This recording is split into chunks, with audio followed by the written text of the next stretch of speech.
Well, the fact of the matter is we can do just about anything. I mean, with all, people like us, let's say, we wouldn't be here otherwise, are pretty privileged.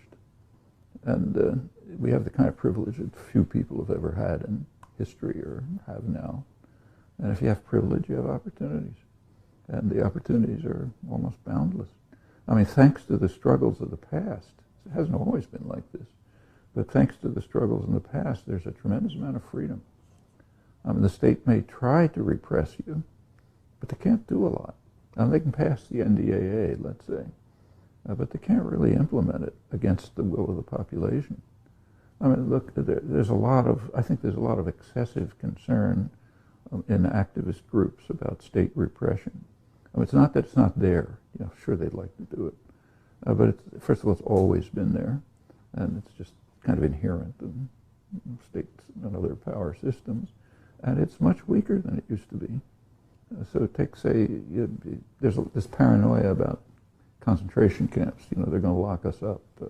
NDAA says they can detain us indefinitely. Concentration camps have been there since the 50s. Back in the 1950s, the liberal Democrats, Humphrey and Lehman, introduced legislation to set up internment camps in case people got out of control. I don't know. I never followed to see what happened, but I know the legislation was passed.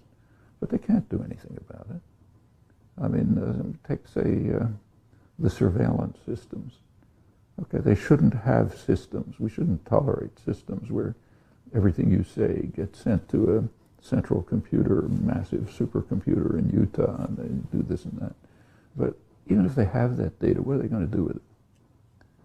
I mean, nothing. In fact, they give you experiences with the FBI from resistance days.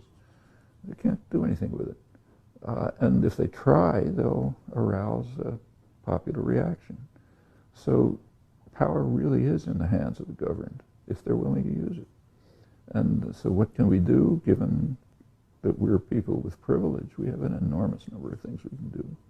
There may be efforts to shut you up or something, but you're not going to be sent to have your brains blown out. It's not like El Salvador.